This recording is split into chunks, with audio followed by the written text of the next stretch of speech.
Good evening and welcome, ladies and gentlemen, to tonight's official coverage of ASRNZ's 2025 Race of Champions. So back with the Race of Champions again in 2025, a staple in the ASRNZ calendar. I'm Davo. You've joined us here at MatchFIT. J-Man right by my side. How you doing, my friend? Yeah, Davo, good evening, mate, and evening viewers. Thanks for tuning in. Yeah, as you mentioned, Davo, we are back for the Race of Yep. Champions. This one's a big one, mate, and look, it's a coveted title. 8 rounds the series, gone back to the reverted back to the old format, pretty much, where it is very much man and machine against each other, all in the Yep. same equipment on the same night at various tracks. Obviously, first cab off the rank is the Mercedes, the big horsepower Mercedes, Ah, all 707 horsepower of it. and we're better to unleash this beast, but the Red Bull Ring. I think they actually kicked the series off last year at the Red Bull Ring, and well, why wouldn't you? It's a stellar track.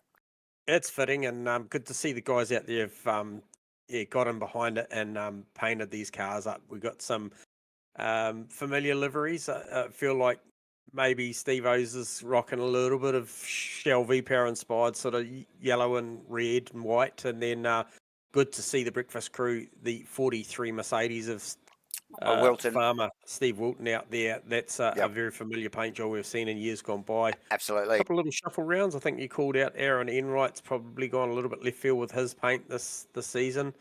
And Jark's also rocking a little bit different than we're used to. So a couple of stormtroopers out there. I think Uncle Joe and Wally Baker rocking a couple of The privateer, the the Povo privateers, pack, the Povo pack white ones. the But pop fact.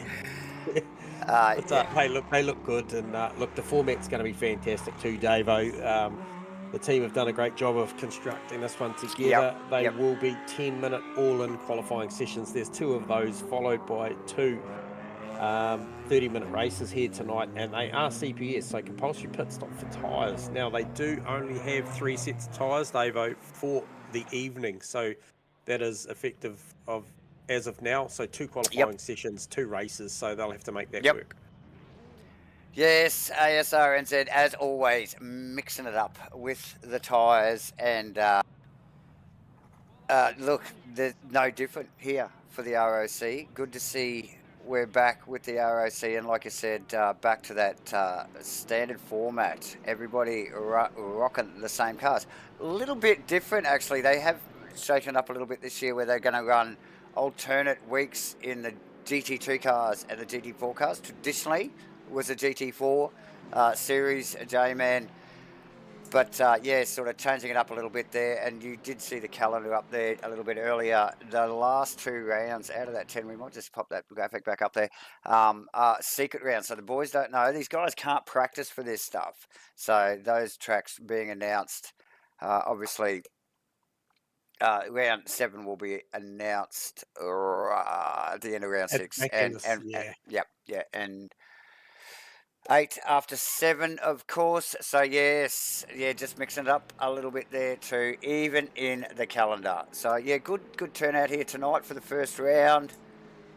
15 cars on track. Yeah, Tony Spence making early work of it too, getting that car out there nice and early.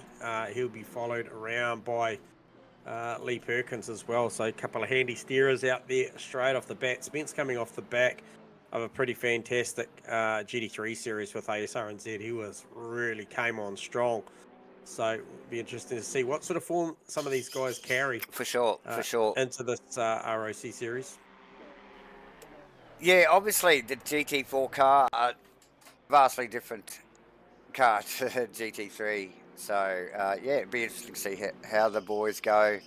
But yeah, great to be back with you, viewers. Hit us with a like if you like what you're watching. Telecasting ASRNZ's 2025 ROC here tonight, brought to you by Race Command and, of course, us guys here at MatchFit Entertainment. We're actually giving stuff away tonight, I think, too, J-Man, for some of the early entries, because we do get entries into these series throughout the series. So MatchFit Entertainment giving away a shirt here tonight for the boys that signed up early before the first round here. And I think we're going to just spin a wheel or something at the end of the night. We've got the list, so anybody could win that one.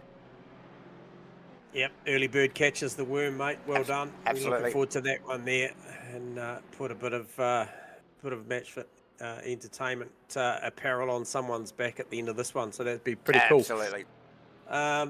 Now we're probably not far away. Tony Spence, whereas he's coming out of the final corner now, and he will come across to record what will be a 29.0, so healthy opening lap, 23 ambient, 31 track, optimum conditions out there. Literally, sun is beating down on this beautiful day here to give these guys their best opportunity. Now, Asrnz eclipses that on a 28.770. Yeah. So expect Shane Fodderdo. Big shuffles already there. In there shortly as well. And right, dropping down the pack there a little bit. Jacques up in the top 10, as is Rusty Shackelford. Actually, good to see Rusty, one of the part of the MatchFit family himself, one of the co-commentators here off and on. So good to see him up there as well, still holding that 9th position.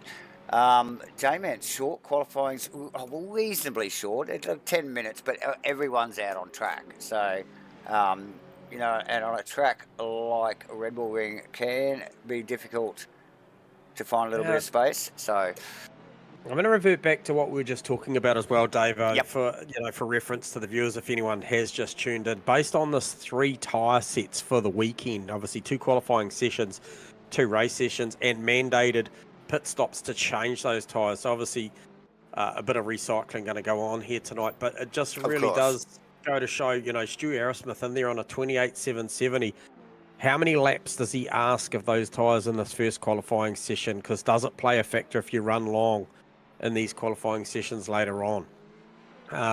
So that'll be something to, you know, the guys that go out there and smash a time fast, get it done, one and done. They're going to have some sort of benefit at the back end of the set, of the night with tyres. 28.5. So he backs that up. Does he park the car? Can tell you, he's pressing on for another lap. Perkins in there at 29.0. So very close between Perkins and Spence. They were the first 2 cars out. Those are the cars that have done the most laps already.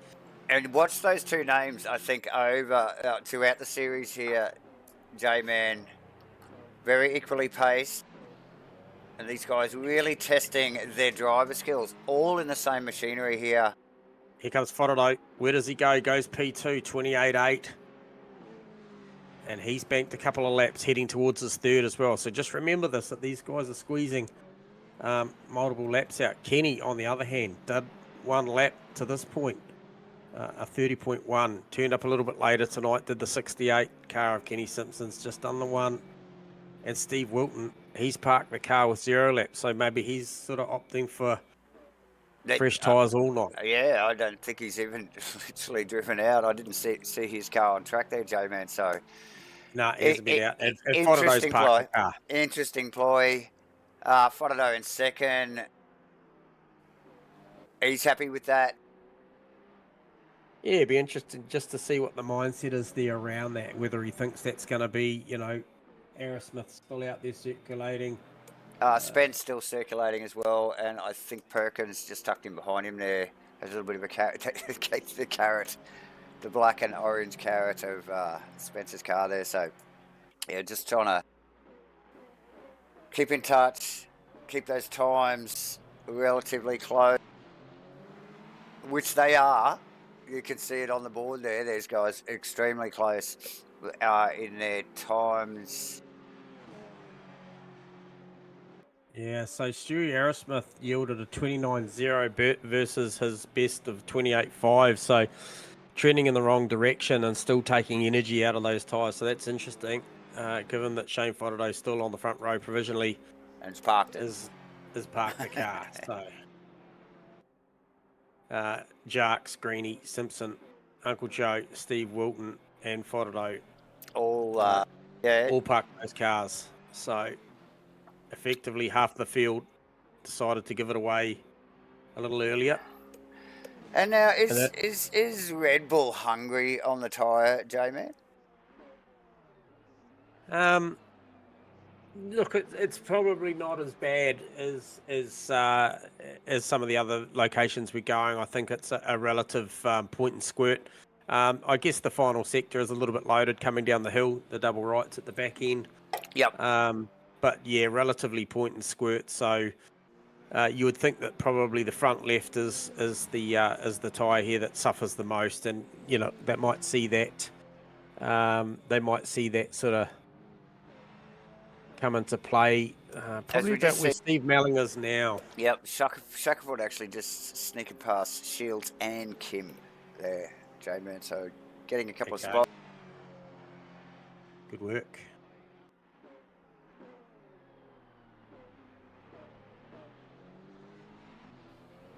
Perkins suspense still out. Melling, Shackelford, Shields, and Daddy Kim all still out on track, having their own little qualifying battle here, aren't they? for Q1, race 1, mind you, here at the Red Bull Ring for Asrnz's 2025 ROC. We're back, baby. MATCHFIT obviously on board, broadcasting it to you live, guys. Hit us with a like. Hit the thumbs up there, guys. And, yeah, hit us with a comment if you're following along. Giving away a free shirt to one of the boys at the end of the night here for signing up. Look, I might just grab this guy for a second, mate. Which guy is this guy? He's done a whole lot of nothing in the last sort of 5 to 7 minutes. So we'll just see what the theory is here. Farm, you got us on comms?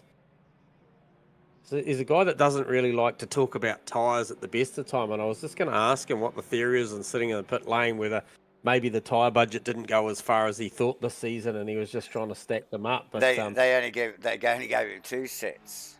Yeah, something. Or 2.5 sets. Yeah. Look, more to the point, he might be off in the toilet, either that or it's kind of like an invitational. It feels like it. So he might be off signing autographs or something. So we'll leave him at that. Quite possibly. Yeah, we'll leave it at that and maybe have a word with him later on. But he's certainly got the best tyre sets for the night by the look of it. As we just have the boys are going to go to race right now, but we'll just quickly before that, just quickly have a look at this calendar once again. So a mix between the GT2 and a GT4 cars. Red Bull Ring, first cab off the rank in the Mercedes. Round 2 in the Camaro. Watkins Glen, that'll be a classic in the Camaro, J-Man. Round 3 off to Imola in the Maserati. Best standing car in the game.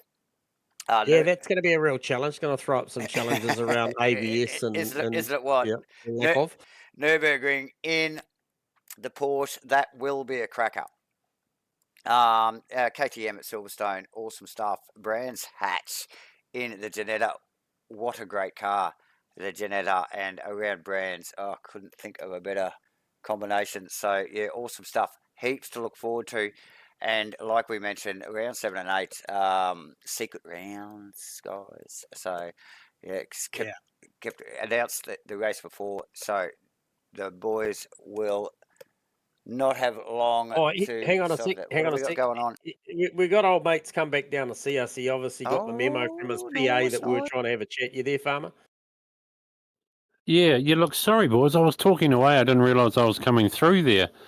Well, clearly you weren't coming through, but look, nonetheless, thanks, mate, you're here now, so you obviously picked up on what we were talking about. Yeah, I did. So, like, my dad used to sponsor my tyres, and he was like, not this round, Sonny. You're on your own. So, 3 sets. We've got 2 qualies and 4 race sessions to fit. Yep. So, we've got 6 sessions for 3 tyres. So, because I've got 0 practice under my belt, I kind of figured I was going to start off the back anyway. Yep. So, I've got a bit of a plan to save a tyre. Hopefully I'll have something for you in race 2. That's my plan. That's my cunning plan. Look, I tell you what, mate, it's been a hot sweet minute since we've seen the 43 Breakfast Crew paint job, the one that you're rocking. We've seen it before. It's not new to us. It is very pristine, polished. It looks like it's had a lot of Maguires or something thrown at it since the last time we've seen it, mate. Was it a hard choice to pull that one out, or it was just that was the one that showed up first? Oh, it was just back to the roots, mate. You know. Yeah. I had the numbers already locked in. Wheat-Bix Blue, they call it. Wheat-Bix Blue. Yeah. I'm sure the numbers are on speed dial in your head, mate, rent-free. So, look, we're going to let you get back to it. You've got about 15 seconds to go. Good to have you on the grid, away. Farmer. Thanks, Farmer. Well, mate. Good luck. Good luck. Thanks, guys. Good luck. Cheers. Cheers, buddy. So, Steve Wilton there, ladies and gentlemen. Another MatchFit family member. Another MatchFit family, and one of, seriously, OG Asrnz boys been around right from its conception. As the boys start to roll away off the grid, J-Man, the long bonnet of the Merc, and the horsepower of this thing. Now, the guy who made pole, we just got to give him a little bit of kudos. He's a very modest guy and doesn't like us to pump his tyres up too much. But too bad. we seem to, because he does have a fair few accolades behind him. And Stewie Arrowsmith really plays into this stuff very, very well. We saw him with a breakout season last season, led a good portion of the GT3s. He came off the back of a fantastic Masters Series, amongst other accolades, TA2s. And look, this will play into his hands here. He'll have his hands full with Shane Fodderdo and the two names you mentioned earlier, Tony Spence and Lee Perkins, as well, right behind him. But Stewie Arrowsmith, I think this is his wheelhouse, mate. I think, he goes well in a GT3, but if you throw him in something a little bit left field, maybe not as much electronics, he is all over it. So watch the space. Stewie Arrowsmith, if he can break away with a bit of fresh air, he won't make too many mistakes. Often capitalises from this position. Look, and if anybody can take it to him, though, J-Man, it is the man in second position there, Shane Fodderdo. Formidable competitor, Shane. We know how quick he can be, and can be quite aggressive on the chase as well. Apply a lot of pressure. But, mate, you did already mention how cool-headed Stewie Arrowsmith is, and that's going to be a top battle, that one. Notorious. Other names back too, Davo.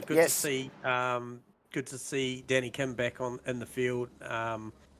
Also, great to have Aaron Enright back in the 96 car. Aaron's been away for a little bit, busy guy, so good to see him back. But yeah, like you mentioned earlier, 15 car field for this opener. I think these guys are going to put on a hell of a show. So looking forward to the start of this one. Yes, as they start to wind their way back up over that last hill there before they come down into this final double right complex here. None of the straight starting to form up, J-Man. I'm sure that... Look, I was going to just say, the notorious T1 here. It's almost got a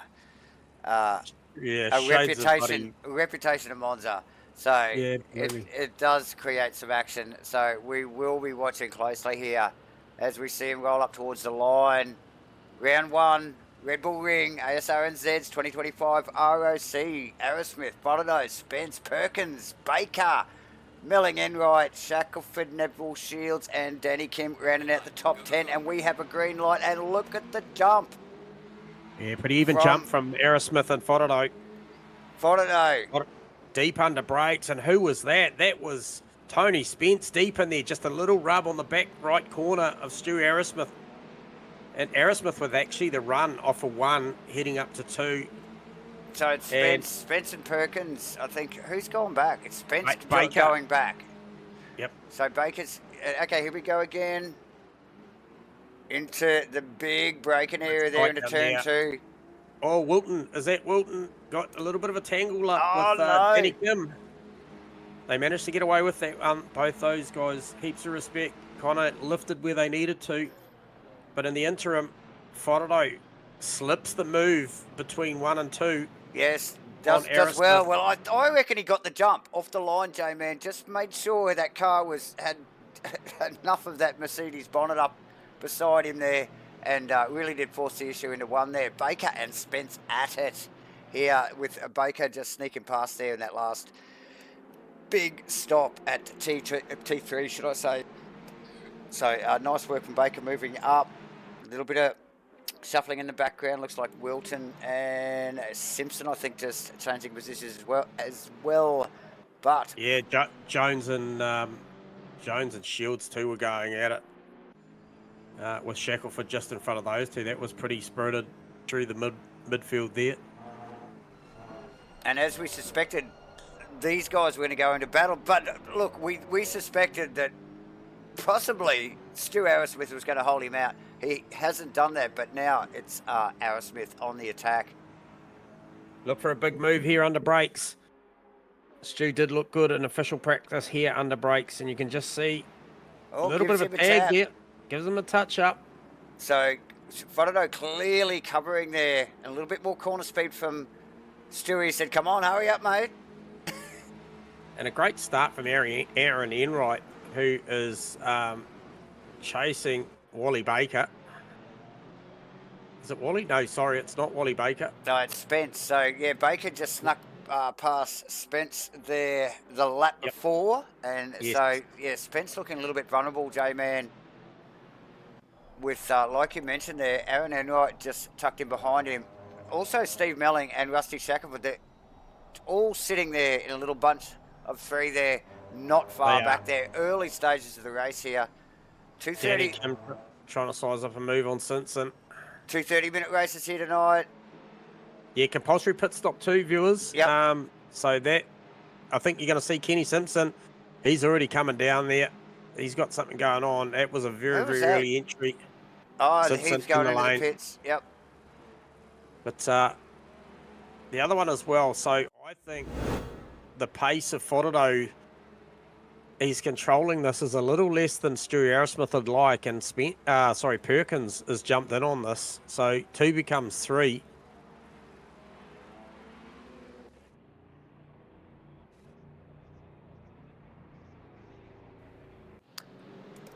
Yes, and how quickly the things change here at Redbull. Big run wide for Damien Jacques Jones is going to give Farmer a bit of incentive as they come down between 2 and 3. Managed to get away with that. He would have got a track cut for it, but Arrowsmith now looking back up the front, challenging down the inside. And Spence and Enright at it, and there is Enright still working. Melling and Spence. So Spence, I think Spence had a bit of a, see, Enright snuck past. Oh, Shackelford fires it down the inside of Melling, gives him a bit of hip and shoulder and says, mate, leave the door open and I'm coming through. I'm here. And look, it doesn't get any easier. Shields is now lining up. He's tucked right underneath the wing. And Melling's going to be a little bit shallow here, coming into that right-hander. That's an angry little pack there from, and Steve with a little run wide and a wag of the tail is going to give all the momentum to Nev Shields. And they're out on the grass. Shields using a bit of the turf. He's got the outside. He actually forces Melling a little bit inside there. And he doing over under? No, he's just going to drive it around the outside. Well, he just didn't give him any space either. So, and look who's tucked in behind. Jones. And Wilton on the move. Starting from the last position, and he's already up to P11. Wilton's got a bird's eye view, a big tap there. I think that was from Jones on the back of Shields. Shields running very deep. He's back on track now, and it is on between Shields and Melling. And Melling, yeah.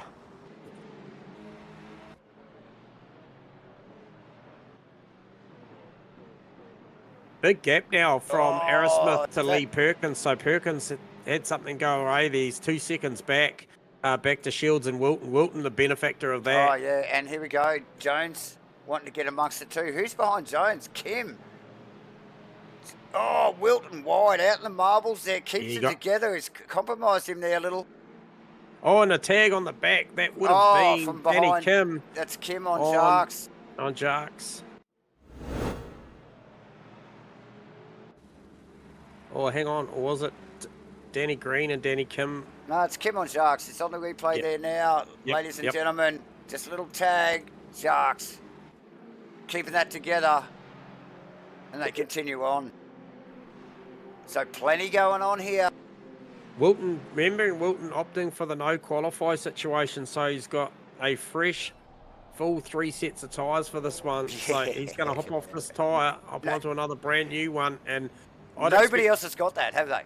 Wilton will run this one long. He'll run it long, so he only just takes a little nick out of the next set. Sharks now sizing up Shieldsy. Oh, Wilton, very wide. He's going to lose a spot here, I think. Maybe recovers. And races back out on the track like a rabbit. So it begs the question, 30-minute races, Davo, are we going to see track infringement penalties coming in? Because, look at the big move down here from Damien Jones. Oh, there's a tag. He straightens him up too. Wow. Loses a couple. So, Kim's passed. Aerosmith now right on the back. Right on the back of Forno again. That's Green is actually tucked up on the behind of that battle as well now. So plenty going on down the back of the field here. It's Aerosmith. 2 races tonight, Brandon. 2 races, both with mandatory pit stops. 3 sets of tyres for the weekend for these boys. They're going at it already. I don't even think they're considering tyres, Dave. No, I don't think they are either, to be honest. Particularly down the back here. But, yeah, we're looking up the front at the moment over Frodo and Stu Aerosmith. Frodo forcing the pass. Jump in and get the sign up done, mate. I'm not sure how that, I think tonight might be done there. Sorry, viewers are just communicating with one of our members there, just looking for a sign up. But look, if you miss round 1, please sign up in between round 1 and round 2. Get amongst it. This is going to be a fantastic series. I mean, you can already tell we're only a matter of, what are we, Dave? We're 8.5. We're not even 10 minutes in. 8.5 minutes in, and this is ripper stuff. Relentless. Stu Aerosmith, after losing a position there, as I was saying, lap 1, T2, just sort of had to reset his focus, I think, a little bit after Frodo getting in front there, and he has well and truly done that now and is loading the pressure on. Huge amounts of pressure. Wilton now, can he make it go around the outside? Is Stephen going for the pit stop? I think he is. Oh, he is too, J-Man. That's smelling. Yeah. So we'll get a read on. He got out of that very smartly, didn't he? Pit stop times. Now, Simpson was in there for a long time. He was in there for 45 seconds on the jacks and 1:14 outright. So Melling will be looking for somewhere around 32 seconds stationary with about a minute transition, somewhere around there. So we'll keep you up to date, because that will have a factor, remembering that Wilton and Melling were in the heat of battle on track. So that'll play out later in the race when Wilton decides to make his stop. But at the moment, he is moving forward. Currently P8, starting from 15. So it's a great effort already. Plenty of wheat picks in that car. True that, J-Man. As look, we'll just sneak past. I don't want to get off Frodo and Aerosmith for too long, because anything could happen up the front there. But, well, Stewie's got the measure. I think he's putting a lot of pressure on. Definitely, but yeah, we still cannot forget about the boys down the back and the mid pack. Tony Spence, Rusty Shackelford. Should I say Aaron Enright, Tony Spence, Rusty Shackelford, all very close. Shields and Wilton, and back down at the back from the top 10 down, Danny Kim, Damien Jones, Danny Green. Whoa, these guys are at it. Yeah, Spence Shackelford. Who is it? Is it Spence Shackelford? Enright in front. Enright, yeah. So that's a good no, battle. it's not Enright. It's Spence Shackelford and Oh, Kenny someone's out of. Simpson. It's Kenny Simpson Kenny out of Simpson. position. Yep. Yeah, and I Yep. can tell you, Steve Melling did go 32.101. So 32 stationary, 101 transition. Yep. So it's a really efficient stop from Steve-O. And that will pay dividends later on when we see guys go and maybe make a 34, 104 or something. So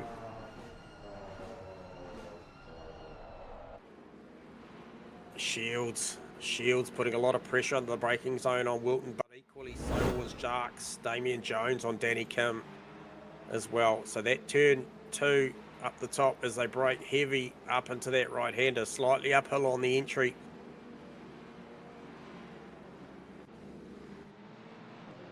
Gives them a good opportunity to maybe just cadence brake, modulate the brake a little bit, close the margin down, just try and stay with the guy in front. And Jarks is doing a bloody good job of that right now, as is Stewie Aerosmith. He is all over the back of Whanaro. So aggressive from Jacques again down. He really just drops down into that mid sort of section of the circuit there, the double lefts. He gets into it really quickly, and he runs down the hill and into the next corner actually really quickly as well. So we saw a little bit of contact there earlier where he had way more grip and pace, just tagged the back of, I can't remember who it was. I think it's actually, look, it was one of the Mercedes, I'll tell you that. So I think it might have been Nev Shields. Anyway, the race did carry on, but yeah, like you mentioned, J-Man, Aerosmith, plenty of pressure. Looks like he's dropped back a little bit. He's nearly half a second, oh, well, maybe more, 4/10 back, but closes it very quickly there into T3. So Yep. Bit of a seesawing. A little bit of push in the front and the midway of the corner. He just turned up a little too hot and a little too late, and then you just see him. He's a little bit wide there, but he'll cut back down, put himself in a good opportunity. It's just stretched out to 0.6. So Shano doing a good job here. Yeah. Whispered all the early pressure from Stewie. Shields still on Wilton too in the background now. Darren Green, oh, just picked up there. He was putting a lot of pressure, was Darren on Damien Jones. Yep. And like you also mentioned, Shields and Wilton are still at it, a couple of positions forward of that. So that was Spence Enright peeling off into the pit lane, getting out of it. So there will be a couple of out-of-position cars who have had Kenny Simpson and Steve Melling both in the pits. Good move from the back of the pack, actually, from Wilton. Even after a couple of pit stops, he's actually moving forward quite nicely. So he'd be happy with his progress. Yep. Shields, this battle is on. Chases down Wilton.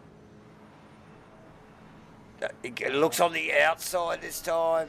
I think he did on the other last time as well. But Wilton just not giving it up. Knows how to pedal that Mercedes, J-Man.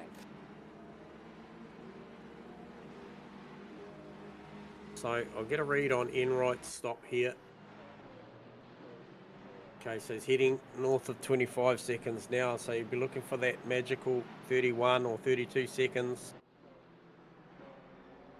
32, so he'll go 32.101, I would think. He's about to cross the line. 32.1. So his transit was a second better. Stationary time was the same as Steve-O's, but he made a second on the transit time. So there's a little bit to make here at Red Bull Ring. Yeah, tricky little entry, eh? Yeah, it is tricky. They've got to get offline. So who's that? Aerosmith? Aerosmith from P2. Now, this is a critical stop. So he's taken it right to the halfway point of this race. We are halfway through.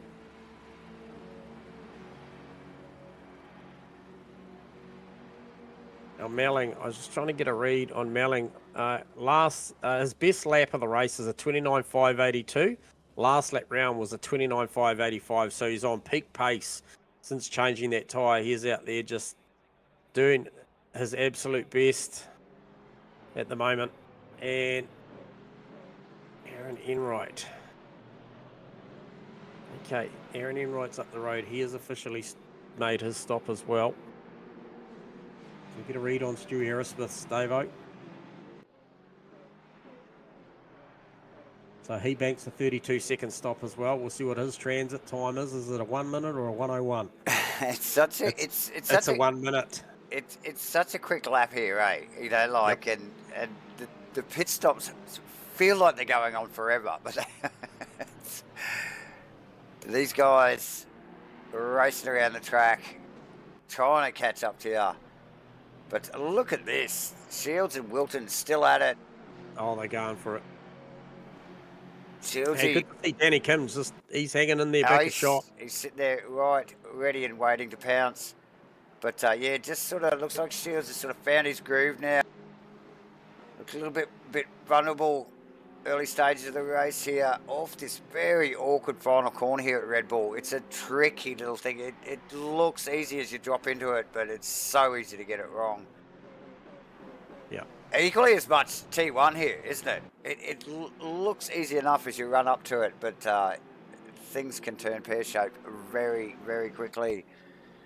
Well, it's one of those corners that it makes you think about it every time you turn up there. It doesn't matter whether it's 10 laps or 30 laps. Every time you turn up there, you're just hoping that the thing pulls up because you really are braking as deep as you possibly can, and then releasing the brake, tipping it in, and then trying to pick up the that right loud pedal.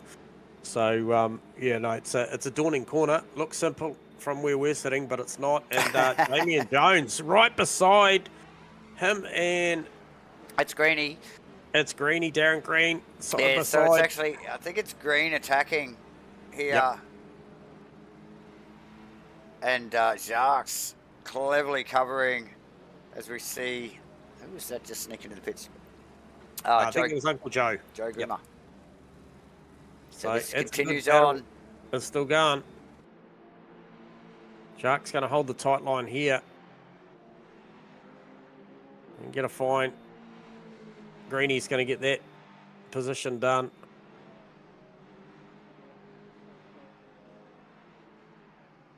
And so Wally Baker, now he peels off into the pit lane.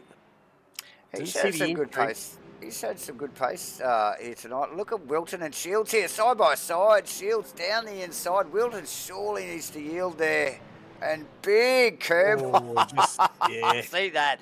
Big curb hop from Shields. Had to stay off the throttle. Wilton just goes, come on, let's go.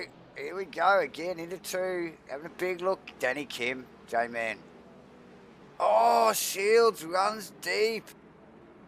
Oh, is that going to give that back? Look at it now. It's a literal drag race. Look how close that race is. Down into T. Oh, Farmer will hold him high and wide here. No, he doesn't. It's very gentlemanly. Wasn't he? Getting out of that. 35-second stop for Wally Baker. So that'll see him go 35.104. So that may put him in the clutches there of potentially, I was going to say Melling. Melling won't be too far away. As Melling also pitted as well, yes. Yeah, he had pitted earlier and he had a good stop. Now Lee Perkins in the pit lane. Jonesy and Greeny, though. It's a good battle. So Fodado looking like he's going to opt for this run, this tyre set right out towards the back end of this race and just take a nick out on the next set, which could potentially have, I would think, be his quali set. Oh, good run there. Great run, Damien Jones. Just wags the tail a little bit, just probably took a little bit of that late momentum, but he is right underneath the wing, tucked in behind Darren Green. So they come up to turn two, comes out of the draft, brakes heavy, brakes straight. Thanks, Bill. And easily dealt with the situation. Nice work there from Jacques, Steve Wilton, Neville Shields. This continues. Been one of the best battles of the night. Danny Kim just tucked in behind there. Got the front row seat, so to speak. Let's actually get out of the front of Kim's car there. Oh, Wilton, Shields, and Kim It was almost 3 wide. Wilton prevailing out of that. Shields peels off the pit lane. Sorry on the replay. So quick stuff, J-Man.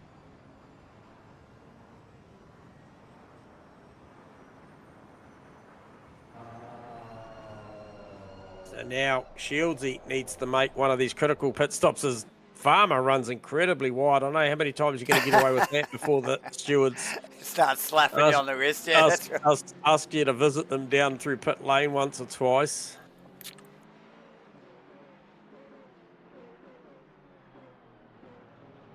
It's Perkins with a slightly snaggy stop, 34 seconds stationary, 106. Yep. What did that do for Perkins? It probably just bridged the gap a little bit back further from Stewie Aerosmith. There was already a reasonable gap there, but what it'll do is it'll leave him vulnerable to Spence. And I think potentially Shackelford. Let me just see the margin of Shackelford. No, he's probably safe there. Yeah, he's probably safe there. So the exchange between who were we just looking at the replay there? I think it was Jacques and Green still at it, J-Man, in the background there. The boys just a little bit further ahead. Holiday in first over Shackelford, Wilton, Jones, Greeny, Spence, and Kim in the pits. Then Aerosmith just leapfrogs them to take that 6th, 7th as Spence, Kim sitting in pits. I can't help but feel like Perkins is going to jump those boys as well. Here he goes. Does he get... Yeah, Perkins got Spence as well. Spence coming out the lane. Looks like who else got him there? Was that Baker sneaking past as well? I think he was in front of him anyway, wasn't he? Was it? Yeah, he was. He was. So I'm just. Oh no, he's actually behind there. Yeah, you're right. You're right. Okay. So look, I was going to just say we are winding down quickly here. We just clicked over the 6 minutes to go mark, and the pit stops haven't even equalised yet. So it's plenty going on. Enright Spence down into turn 3, I believe. You would be correct, my friend. So get a quick look at that.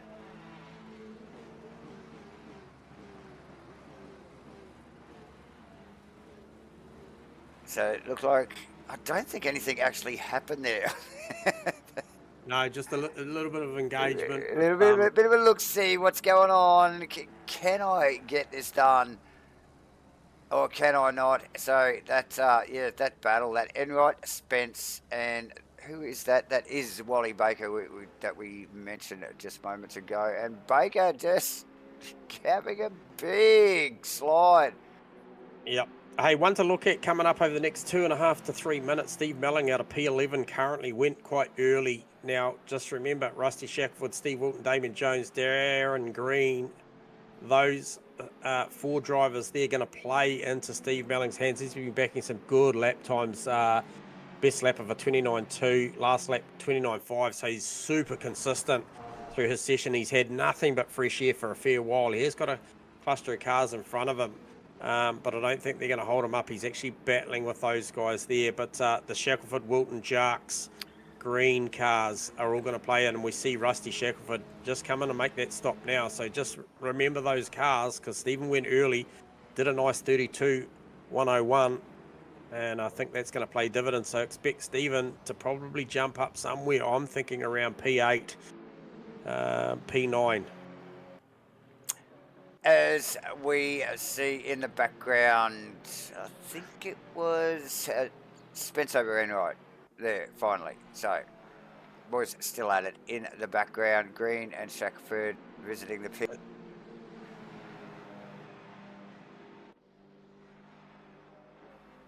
Plenty going on. Fodeno's still out there. Last lap round, banking a 29.0, so he's on good pace. 3.5 minutes, Jamie. Yeah. These guys haven't got long. He's faked to the right already, so this kind of indicates he's heading to pit lane, and he chucks it in there sideways through. It does The well. penultimate Does corner well. and the right-hander. Nice and tidy. All the regulars know how strictly ASRNZ polices their pit blend lines, J-Man. So these guys are well versed in keeping the cars within those boundaries. And you see Fotto there really loading the Merc up there just to get the thing stopped and turned, didn't he, mate? So Wilton Jones going one more time. They're going to stretch this right out to the absolute limit. Remembering that, that they still have to make those stops. So they're going to take that right to the last lap. And I still think that that's going to favour Melling. So I think Melling's probably going to come out P7 here, mate. Which is a good showing straight off. Absolutely. Fotto in the lane. Now, this is critical because Stewie Arrowsmith still has in done the lane. Nothing wrong. Yep. Now, Stewie, where is he? He's coming out of the final turn. Fotto still trundling down the lane at 50. Here comes Arrowsmith. Oh, he's off the limiter, J-Man. And they're going to be close. Momentum's going to be all Arrowsmith here. Can he do this? He's going to have the run. Here he comes. He's going to have momentum. Picks the left-hand side. Arrowsmith flashing the lights. Fotto doesn't give him much choice, but to go the outside there, J-Man really does hug that. And make it live around here, though. Oh, and I think he's going to, but Fotto's still going to have the rights for the next one. Which is a little bit trickier. It runs a little bit longer, so harder to hold it. Look at Fotto trying to get some side draft here. And he goes deep. Stew's going to look for a cutback here. Oh, can't quite get it. Shane put the car in the perfect position right in the middle of the apex. Woo! Great exchange. A couple of seasoned performers, these guys. Yep, they'll only have one more to go once they come around here. It was calling Farmer on the final lap. However, it will be Fotto over Arrowsmith. Yeah, so Sharks, Damien Jones and, should I say, and Steve Wilton, both in the pits, J-Man. As we should expect. So good stand of pressure there, Fotto on Arrowsmith. Arrowsmith had the run. That was a good little fight. It was super tight. Try and get a read on Shano's stop. Fotto was a 32.101 versus 32.1 minute for Arrowsmith. So wow, obviously had a better average time out there running those tyres long because he's pulled a little bit of a gap, 0.7. As we see now. So, I mean, this is a good thing. Running these pit stops so late. Oh, look at that. Wilton beats Jones off the jacks. Oh, look at this. Oh, cops a penalty for it. Release the pit lane limiter just that little bit too early. Cops a stop, go 30. First penalty of the race goes to Steve Wilton. Oh, and you can see the gain he made. He probably pulled a couple of car lengths on him there because of it. Wow. Cheeky move from Wilton. Pays the price. Gets the slap on the wrist, mate. He will have to pay the fine for that one. But nice work. These guys, really late pit stop, which will help their tyre bank. Yep, and we see Fotto just approaching the final two corners with Stewie still hot on his tail there. So fantastic drive from these two guys. Really pretty much a class above. Perkins did a great job, I thought, to be 5.5 seconds behind Arrowsmith. But well done to Shane Fotto over Stewie Arrowsmith.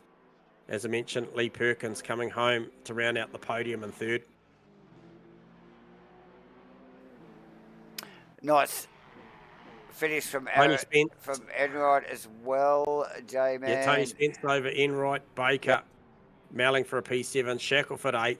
Shieldsy 9th.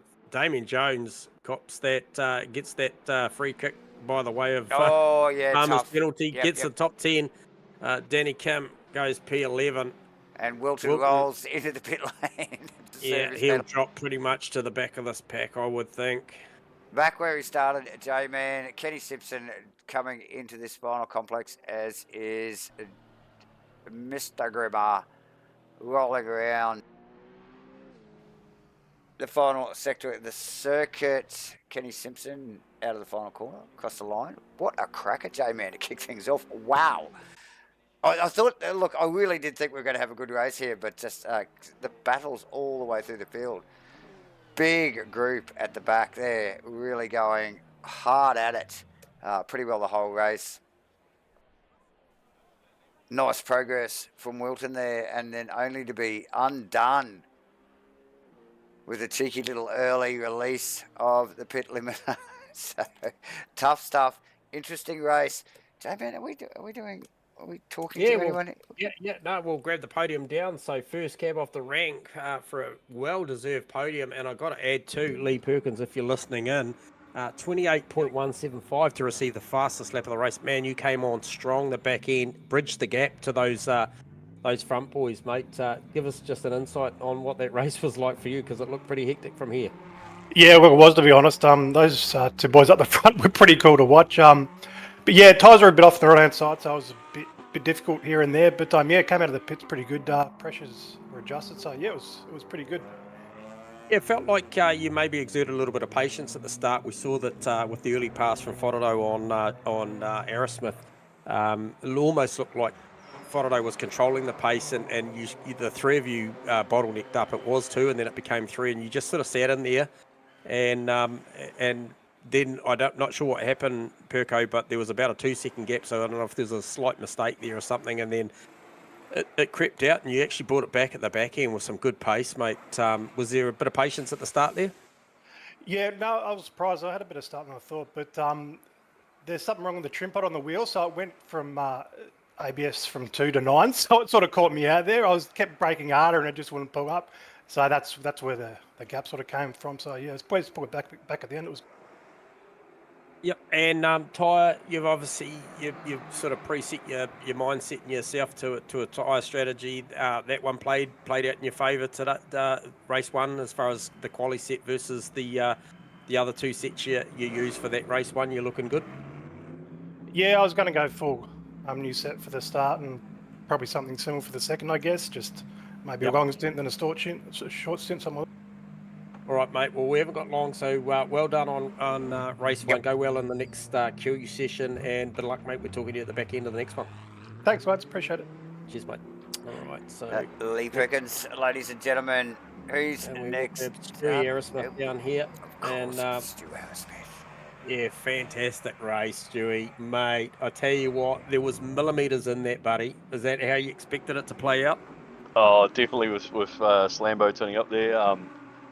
Yeah, good bit of fun. I was just saying to Shane, we went at it at the start, but running that close is pretty hard to see around here, and I was on 3 cuts pretty much straight away within 3 or 4 laps. So, yeah, really? Okay. Yeah. Put paid to the sort of like trying to have a good crack at Shane, but I gave it everything until I got the cuts. But hats off to Shane, great drive, and Perkins there in third, great job. Yeah, okay, so it looked like that now, looking back on it, you put a lot of pressure, looked like you actually had more pace than Shane in the opening stanza, but then obviously had to just pull it back a little bit to in the name of safety at the back end there, Stewie, eh? Yeah, and that lap with Shane pitted, that last lap, or the lap I was on, I went wide out of 1, I had to lift, and I was down 1 point something seconds, which would have put me in front, but you know, that's the way the cookie crumbles sometimes. You've got to manage it around here, and that's all I could do. Awesome, mate. Well, that was nice an work. Awesome opening stanza, mate. Looking for more of the same in the next one, I'd expect. So go well, Stewie. Cheers, guys. Cheers, mate. Stu Arrowsmith, everyone, and last but not least, no stranger to the comments box, mate. No stranger to up here. He's probably got an embroidered seat up here somewhere. But hey, look, great way to open the account. Shano, mate, what a fantastic race. Cheers, guys. Yeah, that was real fun. Yeah, that was such a good battle with Stu. You withstood all the pressure at the start, mate. Were you feeling it? Oh, yeah. Yeah. Like, I literally only just jumped in this car like half an hour before the race. So, yeah, it was learn the track, learn the car, and straight into a battle. It was good. Yeah, and would it be fair to say that the strategy that you just played out there as far as the duration of time you're on is kind of almost, you know, become synonymous with you Giga boys that, you know, seeing you guys time and time again, you'll go out and you'll run it long and just take a little nick out of the next set of tyres. Is that's the theory behind the tyres tonight? Yeah, I pretty much got 2 freshies for the next one, so Yep. I'll probably pit just after halfway. And yeah, should be a bit better on tyres for the second one. Yeah, good work. And track cuts, Shano, race 1, how'd that go for you? I only had 1, so Right. I had a little bit to play with. I know Stu had 3 from the start, so he was couldn't pressure me as much after that. It's good, mate. The gamesmanship's just begun. The series has just started and it's already begun, so we love it, mate. Cheers for the chat. Go well in the next one. I'm sure you will. Cheers, guys. Shane Frodo, ladies and gentlemen, and mate, I don't need to say anymore. That was a freaking cracker. Thanks for joining us again here for Asrnz's 2025 Race of Champions, Round 1, Red Bull Ring, J-Man. We'll be back in a moment. Q2's up, mate. We're into it. Okay. Yep, don't go anywhere, viewers. We're away. We have got a 10-minute all-in quali session once again. Be interesting to see how this one plays out, Davo, where the guys just maybe opt now for a one-and-done situation or whether they go at it because, you know, the longer this night goes on, the less tyres I've got to play with. You just heard from Shane Frodo, race 1 winner. Opted for that, really run that one set long and just take a little nibble. That little nibble could have been potentially, by the sound of it, the quali tyre from that one there. So he hasn't used a lot of rubber, whereas guys that 50-50'd it have taken probably a good bite out of 2 sets already of the 3. So let's try and get the map up here and see who's first to go. And it is the 13 car of Wally Baker, not mucking around for Q2. He's out there. He's got the Povo pack. Merc. One of 2. There's a pair of them. One of 2. Yeah. It's a Stormtrooper. It's much cooler than a Povo. Yeah. So, yes, the boys rolling out. Obviously, we will be keeping an eye on the regular suspects. One of those being is Stu Arrowsmith. Let's just get a camera on him as he circulates around. J-Man, I should be back in a moment. Yep, copy that. So, as David mentioned, Stu Arrowsmith cycling up here. And who's he got for company? Hold on track. So, the 72 car has got the 96 in front and the 33 behind. So the 33 is Lee Perkins, and he was the guy with the hot pace at the back end of race 1. A 1:28.175 was the official fastest race lap time, and it was held by Lee Perkins. So if he can bottle that all up and fire it out there for 1 lap, it'll put him in a good position to go to the top.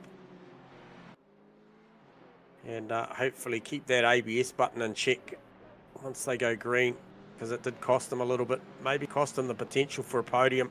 For a P2 or a P1 at that point, because he did make P3, but around 5.5 seconds off. So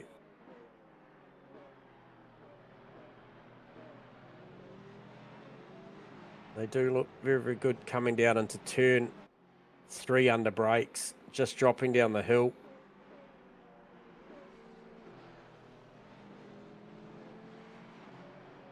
As I mentioned, Wally Baker, first car out, so keep an eye on that. See when he fires the time in. It won't be too far away. A couple more corners.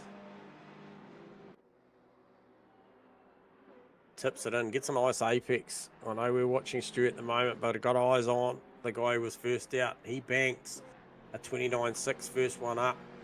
So not a bad opening account. And then I think you'll find Enright Aerosmith will be next, and Aerosmith to the top, 28.562. Very, very close numbers to what we saw in Q1 already. Now Baker parks the car. So Frodo now 28.242. Oh. That's a big lap. Now Stewie's parked it, so this is kind of role reversal in respect of compared to Q1. Yeah, Frodo parked the car a little earlier. Stu Aerosmith ran on. This time Stewie's parked it. Fidodo's pressed on. I don't know that he needs to on a 28.2. I think that's probably good enough. Yeah, so different, obviously, pit stop strategies between the two of them. I think it was Asrnz going a little bit earlier, wasn't it? So, Yes. yeah, Good lap so for Rusty Shackelford as well, Davo. absolutely, 29.630. Yeah, so maybe a little bit of a role reversal in strategies there as well. I'm thinking, you know, between the two, just slightly different, and just managing that tyre count a little bit differently. Like you already mentioned, Asrnz, one of those guys, just got it in the pits already, kicking back and having a cup of tea. Wally Baker also in the pits. He's had enough. He didn't do too bad, actually, just popping that thing into fourth there, one of the privateer cars. Yeah, I'll tell you what, Fidodo's on a mega lap here, mate. It's going to go perilously close to a 27. Lee Perkins just rolling across the line to secure 28.0. the number 3 spot, where he actually finished in race 1. So no surprise there. Rusty, actually, like you mentioned, good lap. Provisionally 4th at the moment, behind Perko. And not that far from Perko, actually, only a couple of tenths. So Yeah. interesting to see if anybody can get past him. Well, clearly Mr. Baker's not going to get past him because he's already packed that car up, waiting for a race. Enright still out on track. Kenny Simpson, Steve Melling, Mr. Green, Spence and Jacques all out on track still. Neville Shields sneaking past. Shackelford there. Simpson just pokes So- in a lap in P8. Oh, too, yes. Puts it in the top 10. Very nice. Grimmer and Kim have not left the pits, J-Man. So both no times there. Wilton out. Actually, Wilton just went across the line for 3rd. 29. Yeah, in good lap. front of Perkins, J-Man. Well, It's the first qualifying session we've seen him and operate Paul- in tonight. and Yep. pulls that car up. No surprise there. Enright Yep. coming around the final corner and actually across the line there. Sneaks into 6th provisionally. How much time ago? Still got 3.5 minutes.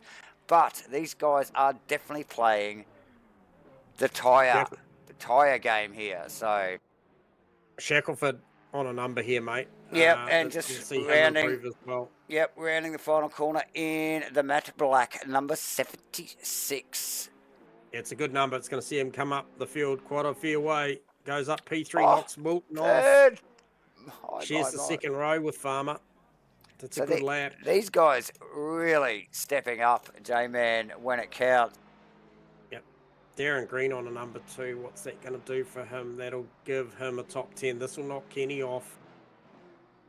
Will it knock Baker off? No, it won't. Now, we talked about Baker banking one to go P4 early. Look, he's P9 now, so it just shows you. How quick it changes. How and now quickly the field P10, changes. because Danny Green just got him. So Yeah, Darren Green straight in there with a 29.5.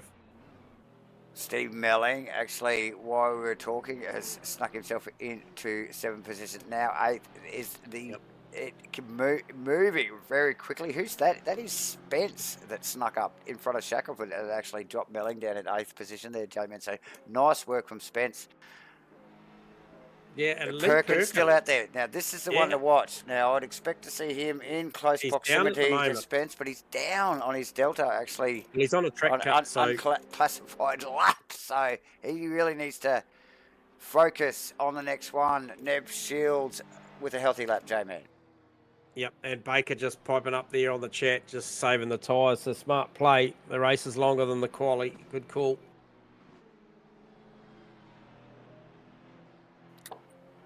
So thanks everyone that's joining us here once again for Asrnz's 2025 Race of Champions round 1 here at the Red Bull Ring in the Big Mercs, the GT2 cars.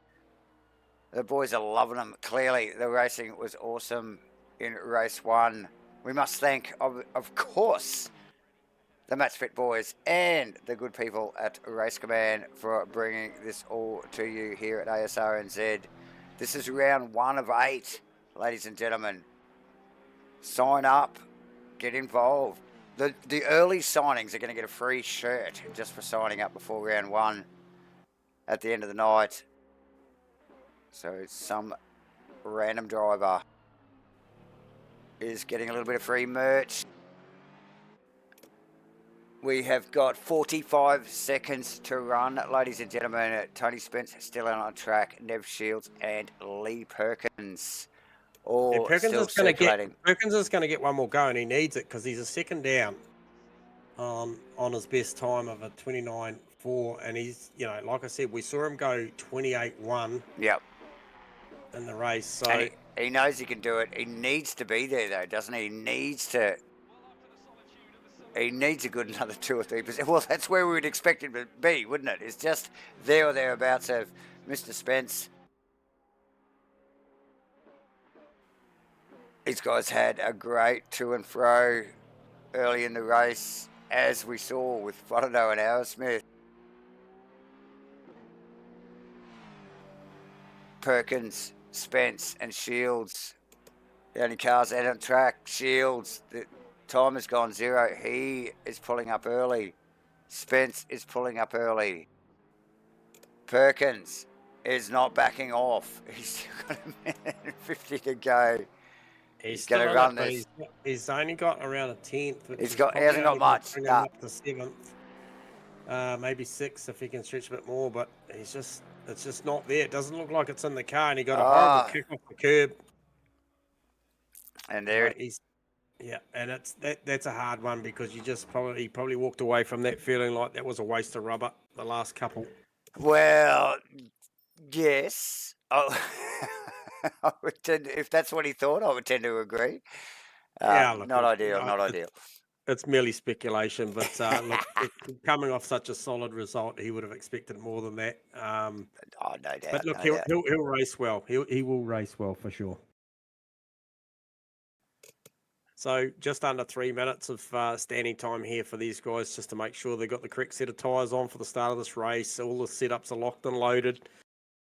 Weather's pretty much status quo. They really turned it on for this one here. 22 ambient, 27 track. They'll probably increase a little bit as we go green and get into this thing. Or actually, no, it won't. It's 5 p.m, so it's probably going to stay around about the same, maybe drop a degree.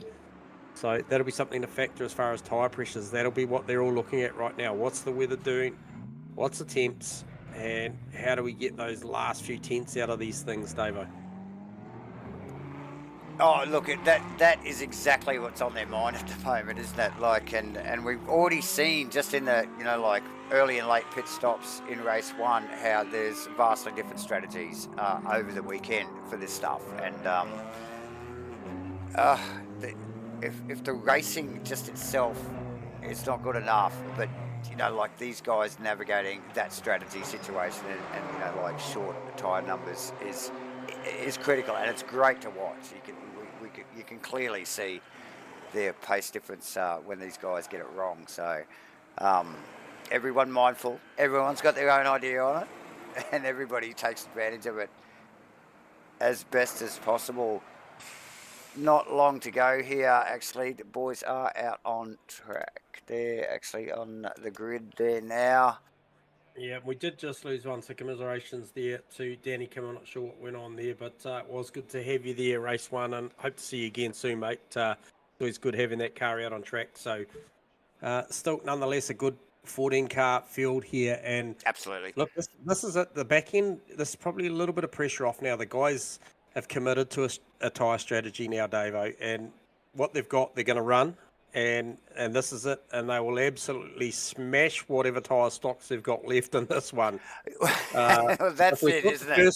If we thought the first one was good, this one will be an absolute ripper because, they'll throw everything at it, and I'm talking probably there'll be some of the field will go hard at it in the first stint, and then maybe not have as much for after the pit stop, and then vice versa. There'll be another half that maybe save the last one after these compulsory pit stop for the back end of this race. So this will be a good indication, I think, about how the series is going to roll. And these guys are well in tune with this. This is nothing new for Asrnz as far as making these boys think about tyres. And we love it. They love it. and I hope you all love it. Yes, look, great to watch, great to watch. As the boys roll away here for race 2 here at the Spielberg Ring, the old Spielberg Ring, now renamed the Redbull Ring for Asrnz's 2025 ROC, the Race of Champions. Different car each week, everybody in the same mark, different car, different track. Couple of secret rounds at the end of the 8-round series, 7 and 8, unannounced as of yet. We got to thank Race Command, we got to thank MATCHFIT Entertainment. Someone's going to get a free shirt tonight. Did I mention that? Wait till the end. Stay tuned. Yeah, I'm just thinking too, Davo and viewers, it was all pretty civil. Race 1, there was a little bit of bumping and. Not too bad though, was it? Yeah, I don't really recall too many rotations. However, I'm expecting a little bit more. There's a clause. This one. This could be a little bit more spirited. Look, Aerosmith definitely knows that he needs to make the moves early on if he wants to battle Faraday. Like, track position is critical between those two boys, and he well knows it now. Shane's just so smart where he places the car, though. We saw a couple of opportunities, or more than a couple, where Stewie had the pace in the run, even after the pit stops, and Shane just placed the car exactly where he needed to. Stewie went for an over-under, and he just couldn't do anything with it. So he's going to have to try and fake him into something here, and that's a hard ask with somebody like Shane Faraday, Dave. Yeah, no, definitely. And look, he's probably got a little bit more experience running it at the front, and at the top, Shane. So over Stu Aerosmith. So maybe just a little bit more experience is probably shining through there a little bit. But you look, these guys are very good. Roll reversal off the front row though this time. Yeah. Watch this. As usual, rolling up into that notorious T1 here, and even T2, and then even 3 here at Redbull Ring is I think Brandon Webley commented the whole track's like that, and he's actually right. It's just so inviting through Sector 1 and Sector 2. It's just full of opportunities. Oh, it is. Look, ladies and gentlemen, as they roll around the final corner, we are all sized up and ready to go, gridded. Thanks for joining us here again at MATCHFIT Entertainment for Asrnz's Race of Champions 2025. Who we got out the front? Frodo, Aerosmith, Spence, Shackelford, Wilton, Melling, Shields, Perkins, Enright, and Green. As we get a green light, J-Man. Good start from Frodo. And actually, Aerosmith not too sharp off the line. Spence with maybe even a bit of overlap. Look at them all off track there. All the top 3 guys. I think Melling's lost a position in the background. Spence redressed that. That was a good play there. He knew probably, and he's covering from Shackelford down to 2. Can't you see what I'm doing? And a little bit of a concertina effect there. That's big. After a little bit of contact between Aerosmith and Frodo, that's put Spence just yielded. He really had to lean on the brakes there. Turns the car around. Oh, he's still stuck there. He's stuck on the curb. Oh, and he's back to pits. He's all the way back to pits. That's up. He's called it a night. He said, look, one and done. It's good for me. So tough call there. Move. Just getting a bit tangled up there. Like I said, a little bit of a concertina effect there between Frodo and Shackelford. He was tucked right in behind that. Maybe a little bit of a contact from Rusty Shackelford. And Wilton looking for a move on Aerosmith early. So Wilton, the big benefactor there. Look, he's going to... looks on the outside. Aerosmith is going in.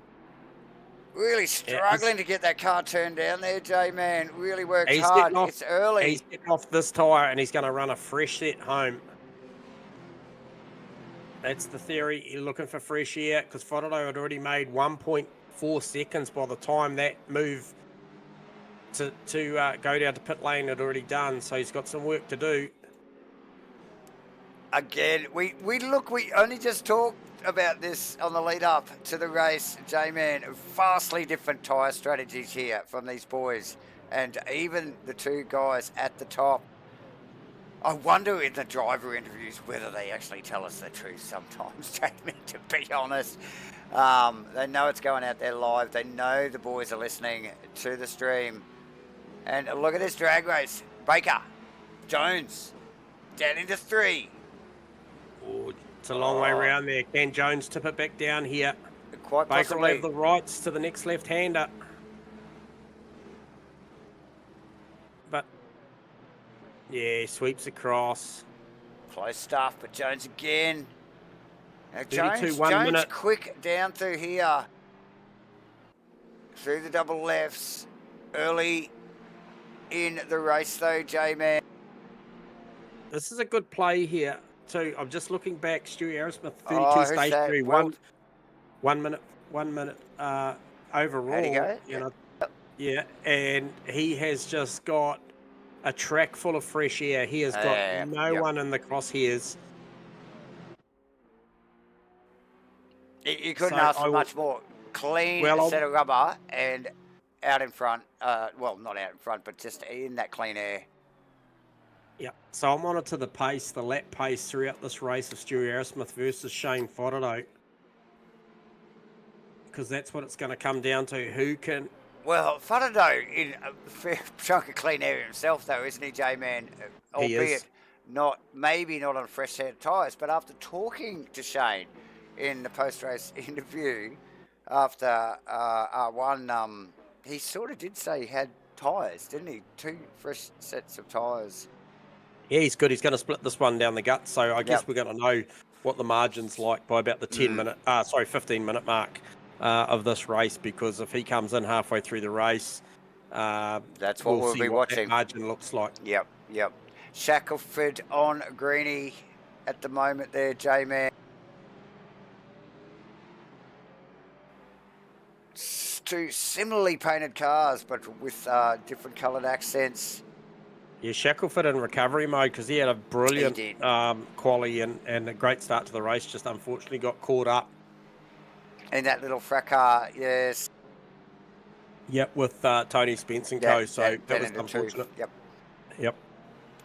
So, and look, is there a little bit of damage on that car? Well, I don't know. It's a bit hard to tell with those flat black paint jobs. The car looks pretty straight. And, just carrying on. But still in the top 10, J-Man, in a nice position currently.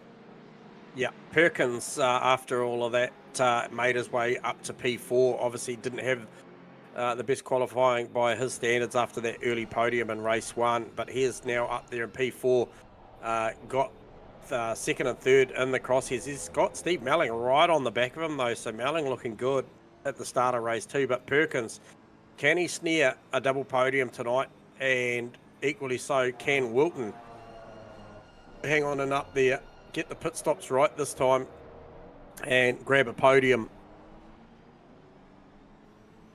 So, yeah, plenty of pressure for Perkins. And look, literally sandwiched between a very hungry Steve Melling at the moment and Nev Shields, who I'm pretty sure Perko thinks he's just got a little bit of pace on too. So he's sort of in that funny situation.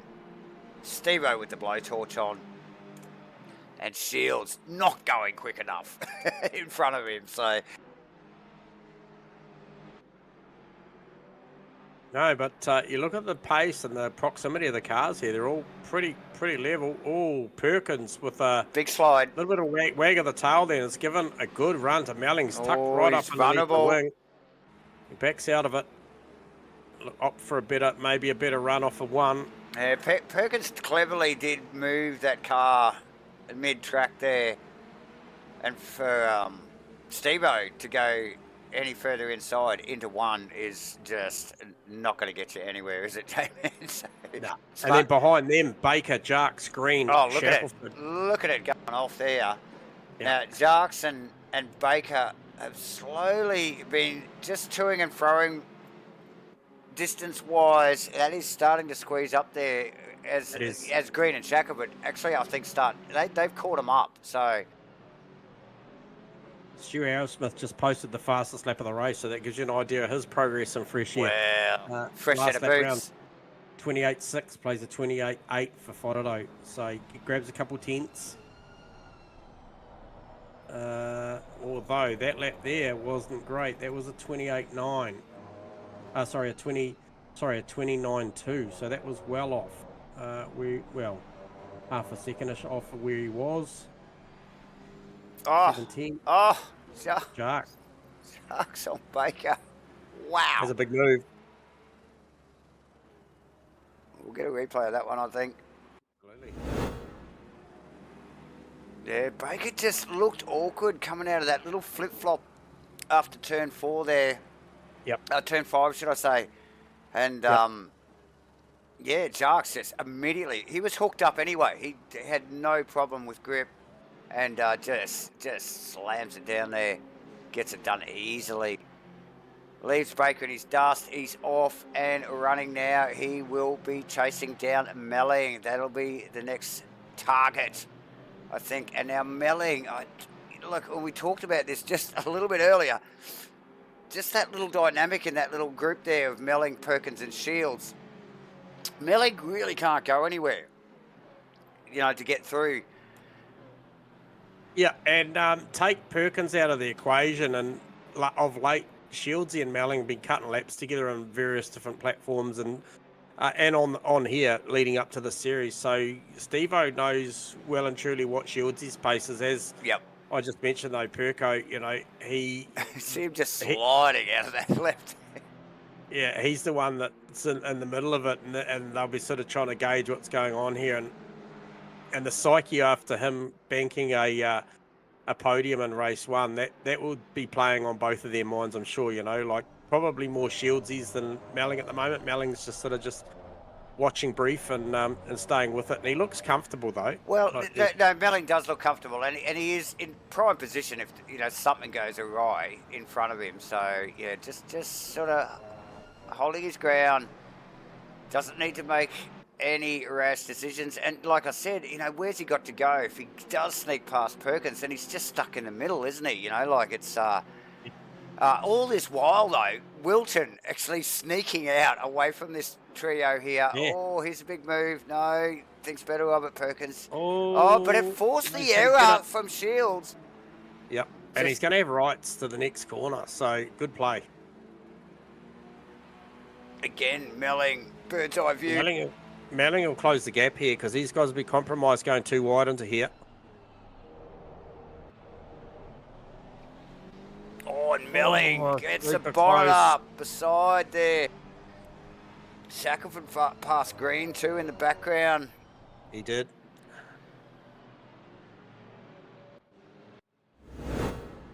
And he's straight to work on Wally Baker as well. Oh, and he's going to fire it down there, easy as you like. So I think that part of the track, I just noticed Wally Baker got passed by Damien Jones there a lap or so ago. He's just struggling, dropping down the hill there. Yeah, it's that turn. Needs a bit more out of the front of the car. Turn 4 and 5 there. The car looks a little bit taily. Doesn't look comfortable in the car. Very wide off both of those corners there. Makes him vulnerable. Like you said, Jarks just smashed down there.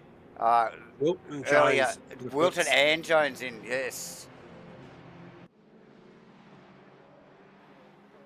So that's early. It's not halfway. So maybe got their best set of rubber yet to come.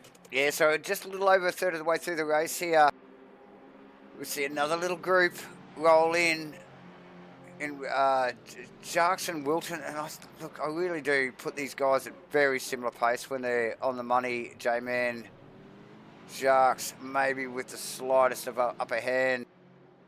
Yeah, by way of probably amount of seat time he gets over Farmer at the moment. Yep. For sure. And he's got some pretty handy kit, I hear. So, which that's always worth a tenth or two, isn't it? So there goes Stewie Arrowsmith. He goes through, as you see now, he goes through to claim back what would be provisional second.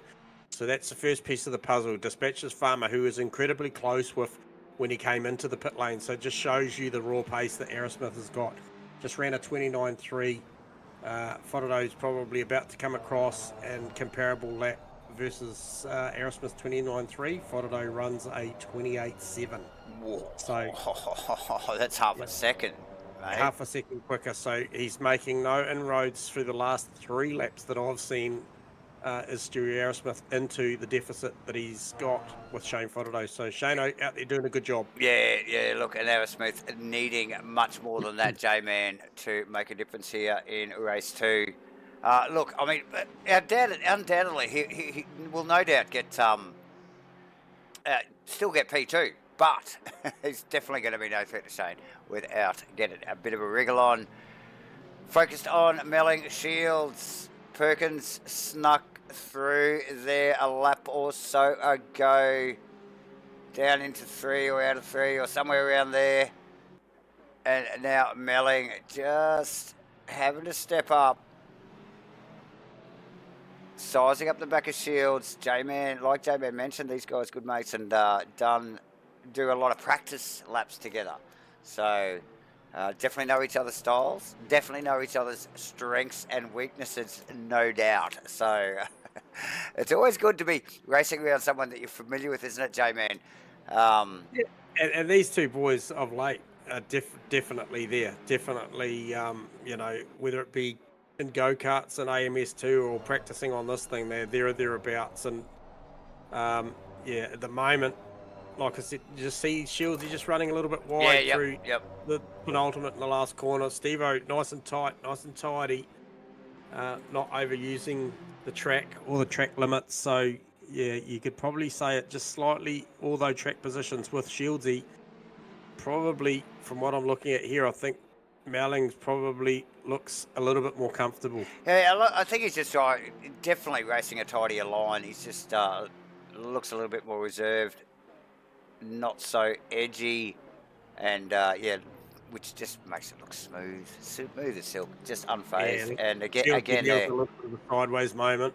And Melling will be seeing all of this. Yeah, Greeny starting to sneak up on the back of Baker's car. Look, I must say, I do love the rear exit exhaust on the GT2 cars in the Mercedes. We would call so much GT3 stuff. Big flames from the sides of the Merc is always a glorious thing to look at, but I don't know. That looks good. I like that. It does look good. Melling on Shield still, as we just get a little bit of airtime here for Darren Green, putting the pressure on Mr. Wally Baker. Now Baker just down to probably not his favourite couple of corners at the moment. Struggles down through the midsection of the track there, but looks like he has sort of found that rhythm again. But still, the car, it does not look comfortable in that car at the moment, J-Man. Just looks a little bit awkward in and out of the corner, which is allowing Mr. Green here to sneak up on that bumper of Wally Baker. Steve Melling still on Shields, but he's dropped back a little bit though, hasn't he? Yeah, he's just lost another few tenths there, just in this last lap, but still driving it straight, and he's there or thereabouts, like one tiny mistake, and these guys, so Green Baker, that is super close. Sorry, mate. Still at it, that's okay. We've got the cams on it, the boys in the chopper are all over this stuff, as we try and keep an eye on a couple of little battles here, like we're calling Nev Shields, Steve Melling, Wally Baker and Darren Green. Shackelford actually sitting in between those two battles there, just nicely, just rolling around in 5th position. As we look over... Yeah, doing a solid job. Yeah, definitely. Over the rear wing of, I think that is Wally Baker. Yes, it is, because that's Darren Green's car in the background, the number 13 car. And looking pretty solid. Looks like he's got over his dislike for the midsection of the track there, which he really did struggle with in the early stages of the race. We have got past the halfway mark now, J-Man. A little over 13 and a half minutes to go. But Wally again struggling. Green sneaking up closer. And I just noticed too, Shields not letting Perkins get away. That was hovering around 1.1 to 1.2 seconds, that margin. So you can just see them there as they turn up to turn two, sorry, that he's right there. You know, he's got a visual on him under brakes every lap. So that's not done. When it comes down to pit stops, you know, if you're within a second, that's easily negated through not pulling up in the box square. For sure. Yep. Yeah, so that there's a lot to play out there yet, and I think if Shieldsy can keep that 1 to 1.5 second margin to Perkins, that's not done there. Well, look, we've got more than half the field yet to pit still, haven't we? Yep. So there's still plenty to play out with, what do we got there? A little over 12 minutes to go. Nearly down to a third of the race. So, and we saw it in race 1. Some of these guys limiting some of these decisions right to the end there. Green. All over the back of Baker. Is he going to go into the pits? He's no way he's pulled that up. He has gone well deep. Greeny. Couple of, who's that? Follado and Perkins in the pits? Into the pits. Yeah. Baker in as well. So Follado went in. So big mistake from Green. I just wonder whether Greeny was actually trying to get a run and then a heavy break and getting into the pits there. He was well into that little blend line there. I just wonder what was going through his head. That looked so bad. It's way offline and way too deep. But yeah, tough kick. Greeny carries on. Lee Perkins, Wally Baker and Shane Follado in the pits. And I can guarantee you what's going on. Follado with a 34-second stop. That's what I was just going to say. J-Man will be watching the clock in the pits. Yeah. So that's going to make Stu Aerosmith, Shane Follado a lot closer than we expected. Here they come. It's not quite as close as race 1, but Stu Aerosmith's going to be there or thereabouts. He exits turn 1. He's got a visual now on Shane Follado. But Follado with it. It was 1.4 seconds when Stewie came in to pit lane at the end of lap 1. Mate, that ain't far off. I think when he went out. It's about 1.2 now, so maybe he's gained 1.2 seconds because of Shane's slightly snaggy stop. Because on overall race pace, Shane Follado was grabbing a half a second to maybe at worst 2 or 3 tenths every lap. So we know Shane's probably going to be on a good tyre to run home. Stewie's asking a lot of this tyre because he hopped on it at lap 1. So he's asking effectively a good 28 minutes out of this tyre. Malling on Shields is close. Now, he's thinking, I want to lead this thing for a little bit. Oh, no doubt. And look, I think he's got the pace to do it. But Shields, unless pressured, I don't think we'll make a mistake. We saw him pressured a couple of times there, and we did see some faults and some flaws starting to wriggle into his game, his driving. But is Melling going to apply enough pressure? Uncle Joe to the pits. Unpressured, Shields, I just don't think he's going to make a mistake, J-Man. No, I think you're right. A little bit of damage to the left-hand side of that Mercedes. As Steve might have picked up a couple of scrapes lap 1, turn 2, I think, but managed to get away with it because the car's performed beautifully. Definitely. Up to this point, like we said, he's driven it really, really straight. So, at this point here, if you catch back up and you're 1 and 2 provisionally on the road, and you're Steve Melling, do you look for an undercut? Do you go a lap earlier than Shieldsy and go for hopefully a very, very good in-lap, out-lap? And maybe leapfrog him in the pits. What's the play here? Yeah, and what's the play? Like, if they do get a good lap and they do have that slight gap or gain, do they make that decision on the fly, J-Man? Is it only a couple of corners before? Okay, I've got this. Let's do it now, and make that split-second decision. Yeah. I mean, you look at the proximity now, disqualified for beating him pit lane. 42, Uncle Joe.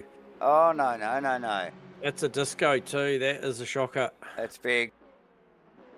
So obviously didn't get onto the pit lane speed limiter button. quick and clearly not quick enough, Joe. Yeah. As we continue to analyse, J-Man, analyse Neb Shields and Steve Melling's race here. Well, that's where the battle is, and look at the moment on paper, Fotodo's pulled out to a 2.3 second lead over Aerosmith, so I think he's just really just settled into this. As Oh, you look, heard just hang on. Sorry, Shieldsy just starting to hug that right-hand side of the track here. Yep. So Shields goes in first. So he looks for the early option.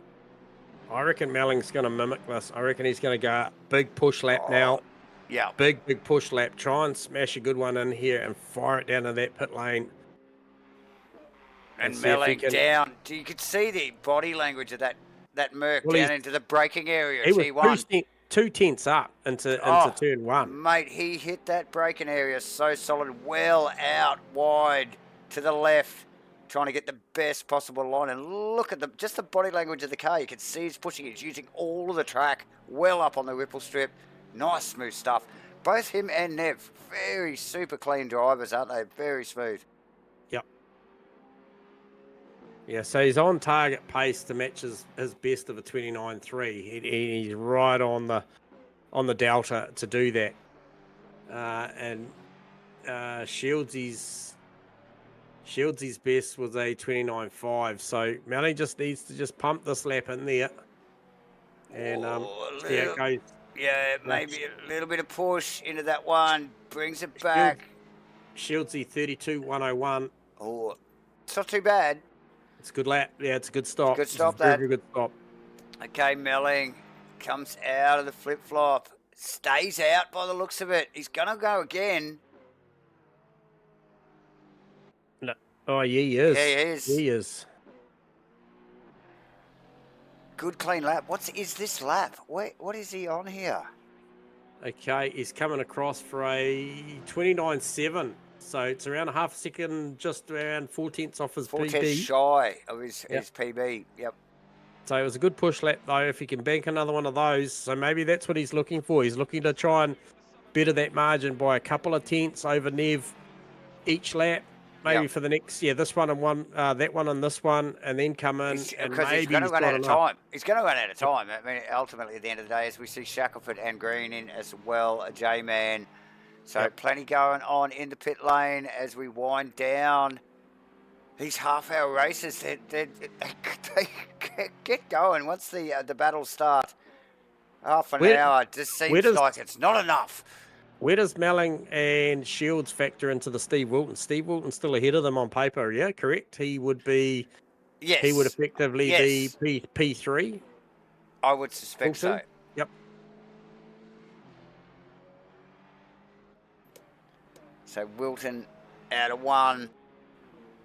Looking pointy. He has it over Perkins. Stellar job from Wilton.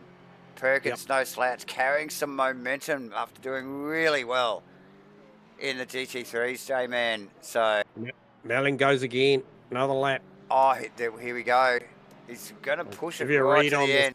Yeah, give you a read on this lap time. I feel like it's going to be a little bit slow. Might be in the 30s. So who we got left? It's just Melling. It's just Melling and Simpson here to pit.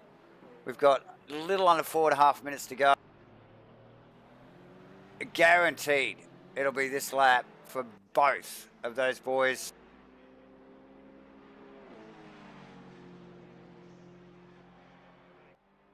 Meanwhile, Faraday still out there smashing 28 fours. What do you say? What do you say? You know, it's just like, and I mean that is over half a second quicker than Aerosmith's time. So yeah, just smashing it out. So yeah, it was going to be a good battle this series. Faraday and Aerosmith for sure. Absolutely, J-Man. Simpson in the pit lane as we speak. We have got cameras on Steve Melling because we think, this is what we have deciphered with the MatchFit abacus, is that when Steve re-enters the race after pitting. That is going to be the closest 2 cars on track between him and Nev Shields, and he goes around again, J-Man. Goes again, one more time. Aerosmith and Fodado have some space between them. That is not the fight. That is not the fight as we wind down into the final couple of minutes of this race. The fight will be between Melling. Let's pick up on Nev Shields here. Where is Nev Shields? Sitting in a really nice bin of clean air. Thankfully for him, just trying to punch those numbers. What was his last lap, J-Man? Oh, compared to Steve Melling. 130. Oh, pretty close. 035 versus a 130.040. So how close is that? A B stick. Yeah. So what do we know? We know Melling could probably go one more, but he won't. No, actually, no. Based on his proximity on the track, he's going to go this lap. No way. So, yeah. So this is where it all happens. So this was clearly his best set of tyres. He's run it long. Yeah, and look, literally, it's got to just change that up, get out there and roll around for a lap. Oh, well, not maybe roll around, but it's just manage it. I know, he is going to have to press on because they're going to come out so close. There you go. He already moves over to the right-hand side of the track, lines the car up, tucks it down in there. Oh, nice, works on the line. Works so hard to get that car to turn there. Yep. Very difficult. Watch the pace here as he comes down. Redbull, one of the hardest, isn't it, J-Man, that pit entry? So safe as on the entry, a little early but safe. And there you go, Shane Fodado. He's probably coming around. It would have just picked up Steve-O's proximity to call him on the final lap, but he is, however, in the pit lane. Yeah, that's exactly right. It would have picked up Stephen's car there as the lead car, as he was the lead car across the start-finish line. Fodado must be already... No, he's just rounding the final corner, so theoretically, lead car now rolling across the start-finish line, Shane Fodado. And funny enough, he's driving a Mercedes tonight, like everybody else. So, Melling... That is funny. Melling drops back. 1, 2. Fodado, Aerosmith. Wilton will be the next to Shield overtake. coming down the pit straight. Here we go. On. Bloody Melling off the jacks. There goes Shieldsy. Oh no, Shieldsy's got him. He's going to be vulnerable to Damien Jones here on the last lap. Oh, Jones runs terribly wide and in the wall. Shackelford's going to grab him here. No. What the hell? I think Jacques just got distracted. He knew Melling was coming out of the pits. Got a little bit of lock up on the outside left there into one, and the thing just did not stop. Shackelford sneaks past. Oh, Perkins grabs Wilton for the podium. Oh, really? And it's on. It's still not over. It's still not done, but I'm not sure what happened there. But Perkins just picked Wilton's pocket for a podium. Oh, Wilton, we're just picking it up on the replay. Wilton, they were challenging each other down into 3. Wilton running wide. Perkins sneaking that in. Fodado, meanwhile, going across the line, goes back to back P1s here tonight. As Wilton, Aerosmith. And Wilton and Perkins go hard all the way to the checkers here, J-Man. Yeah. So, and look at it, Wilton still very aggressive right to the end there. Good stuff. Perko with a double podium tonight as well. Same with Stewie. Actually, the podium from race 1 is the same as it is in race 2. There you go figure. Neville Shields in 5th position. Steve Melling across in 6th. Rusty Shackelford with a gift at the end there from Damien Jones in 8th position. Wally Baker bringing it home in 9th. And Darren Green, I keep calling him Danny, sorry for that, mate. Darren Green rounding out the top 10. Who have we got? Yeah, Kenny Simpson rounds up for P11. We had a bit of attrition there. We lost... a couple at the end there. Yeah, 4 drivers throughout that race. So, however, congratulations to all finishers, but a special congratulations to the podium. Please get us, and we will kick that off straight away with Perko. once again. Of course. Backs it up. Goes a double podium. Yeah, well done, man. Jeez, that was intense. Well done to you, bro. Yeah, well done to you there, Perko. Mate, we got you down on the hot box, and look, made a great situation out of a less than ideal quali situation there, Perko. Yeah, that was pretty forgotten. I'm not going to lie. Probably the wrong tire choice, I'd suspect. But yeah, I sort of got away with it at the start there. I didn't know what happened, but sort of got pushed wide a bit, and yeah, I didn't know if I could catch it at the end there. I was hoping the tyres might be all right, and I think that was probably what just saved me. Yeah. And then left it, well, not left it, but it all come to fruition right at the end. Basically, the last lap with Farmer, and got the job done. Yeah, geez, that was forgotten. I really had to concentrate for that. Good stuff. That's nice. Certainly a great way to open the account, mate. Double podium here, Yep. round 1. Red Bull ringing the Merc. Yeah, looks real good. Thanks, mate. Appreciate it. Yeah, man, that was fantastic. Yeah, well done, definitely, mate. man. Always Good work. entertaining to watch. Good stuff. Thanks so much. Thanks, guys. Cheers, mate. All right, Lee Perkins, ladies and gentlemen. yeah, Third and then, position twice in a row tonight, makes the podium, so he will be pretty happy. I think he just wanted to run away and get a drink, actually. He sounded pretty puffed there, so short and sweet from Lee Perkins. Next cab off the rank. Stewie Aerosmith go back-to-back seconds there tonight. He's With, got good battles in both, opting for the early pit stop and that one, and it did play quite favourable for you, Stewie. Yeah, I couldn't touch Shane tonight. He was absolutely flying, so hats off to Shane, congratulations. But I'd actually made a blue in that first race, and was planning to run long on the tyre like Shane did, but I 50-50'd my fuel and had to come in, so it kind of hamstrung me for the second race. So I thought I'd better try something different, but okay. yeah, just couldn't get back down to the 28s after a while. Just the tyre, the edge went off. So, but I'll take two. I'll take second. Two by two at that. So a lot of learnings in that, Stewie. For obviously some practice gone on during the weeks leading up to this one, but now getting down to business, mate. You fair bit of learnings about what the tyre's good for in that particular car on this track. Obviously, we change car and we change track every week, but I'm sure you guys will get a feel for the formula that you're going to run in relation to the tyres. But I actually didn't think you did anything wrong there tonight, mate. I just think that, the back end Shane just had those couple of tenths. He did. Obviously, based on the strategy with you saying that, you split it. And I think that you made good out of a long run on those tyres in that second one, though, mate. You really did. Yeah, cheers, man.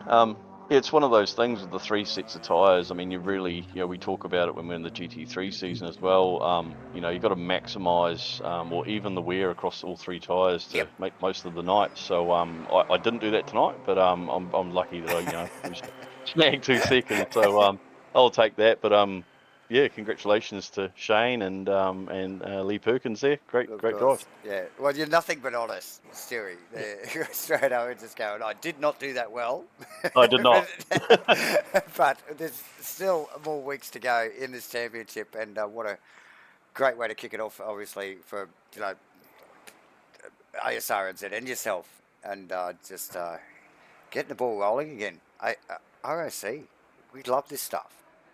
Yeah, it is a great formula, isn't it? So, plenty of races to come, plenty more nights. So, we'll just see how it is. It's a long way to the end, so we'll try and keep Shane honest. Yeah, 100%, mate. I'm sure you will.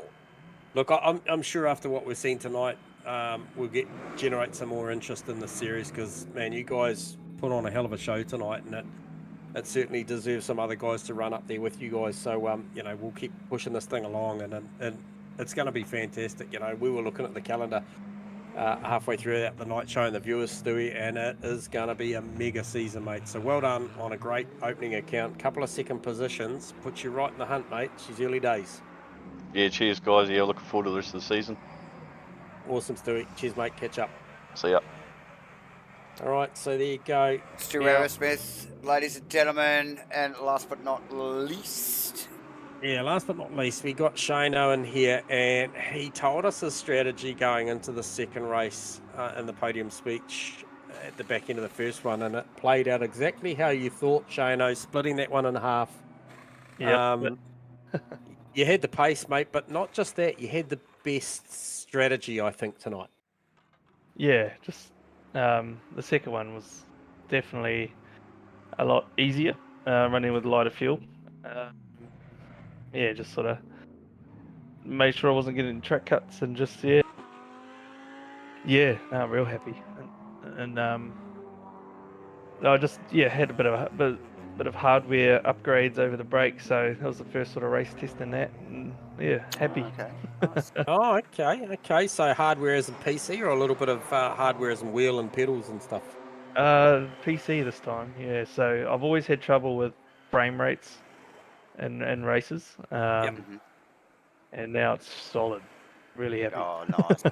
Yeah, Nice. well, it certainly showed. Now, look, if that doesn't send a message out to a few other the giggers and a few other guys out there to come and join you, Not just and the challenge, giggers. Not just the giggers. yeah, That's right. I don't know what is, mate, but look, you and Stewie certainly a class above tonight. Obviously, Lee Perkins was there or thereabouts as well, mate. He bagged a couple of beautiful third positions tonight, but yeah, it was all Shane Fodado tonight, mate. Like, you really did show. I thought the drive in race one was fantastic. I thought you knew exactly where to place the car. And then I think the strategy, plus your raw pace in race two, really cemented what was going on there tonight, because 1.4 seconds was the margin at the end of lap one when Stewie went. Obviously, there's a little bit of hip and shoulder